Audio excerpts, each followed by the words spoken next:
What do you know about the 504 demonstrations? Chris Palames, Boston, Massachusetts. Well, when you talk about the 504 demonstrations, now you're bringing Judy Heumann front and center into the story. You know, Ed was not a leader of the 504 demonstrations. The link between, you're going to be interviewing Judy Heumann, but the link between their two careers was so profound. As I said, in '72 in California, the folks are protesting Nixon's vetoing of the Rehab Act. Judy Heumann is leading the new organization Disabled in Action in New York, also with aggressive demonstrations. Nixon vetoed the Rehab Act twice.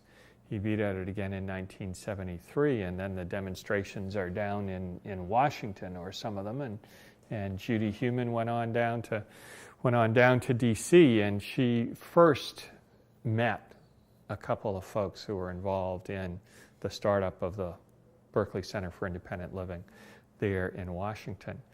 You know, from our history in the disability movement now, people say, oh, Berkeley is the Mecca, Berkeley is the Mecca. Well, in '72, it wasn't the Mecca yet. It wasn't that well known. We were starting to hear about things. But for Judy Heumann, I mean, she grew up in Brooklyn. Don't tell someone from Brooklyn in New York that Berkeley is this little sleepy college town. From her point of view, is the Mecca. But Judy, having heard about the Berkeley CIL, went out there for doing some graduate work. She went out there for one academic year, then went back to Washington and spent another year as a legislative aide in a senatorial office. And then she went back to Berkeley and became the deputy director after Ed had moved on to the Department of Rehabilitation. So Judy and Ed do not work together until she goes to work for Ed at the Department of Rehabilitation. But Judy becomes the leader, the spokesperson with the 504 demonstrations in 1977. Those demonstrations against Nixon were because he had vetoed provisions for independent living. He had also vetoed provisions that had been attached to the Rehab Act for Section 504, which was this key bridge that starts to recast disability policy as civil rights policy. If you want that quick description, it's 64 odd words drawn from the Civil Rights Act of 1964 that say no otherwise qualified handicapped person, the language of handicap is still used then, shall be denied the opportunity to participate in or benefit from programs receiving federal financial assistance. That sounds pretty dry and legalistic to a lot of people, but for people with disabilities, there's poetry in them words, because that's the breakthrough. The law is passed eventually.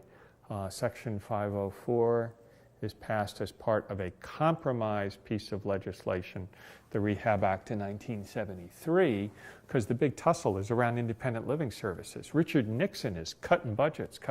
He doesn't want to spend new federal money. And this key civil rights provision sneaks through. But then they've got to write regulations, and discrimination as experienced by people with disabilities is in many ways similar, but takes a distinctive cast. That is, you may be told you can't get in here, but the way in which you're told might be that the doors are too narrow. Or you're told because you have to leave because people don't want to watch someone drool as they're eating.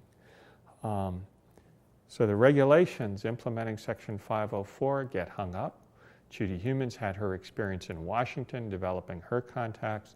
Now she's back in Berkeley, and the regulations, there is a switch from the Ford administration after Nixon's resignation to the Carter administration. Was Carter a liberal? No. Carter was a moderate to conservative Democrat. And as his administration rolls into Washington, there are attempts, they've got draft regulations sitting on the table, and there are attempts to weaken them. There is an intention to weaken them. And people have now, with the growing sophistication of the movement, have the contacts in Washington, and they know the details of some of the propositions. So the word goes out through the Americans American coalitions of citizens with disabilities. There will be demonstrations around the country.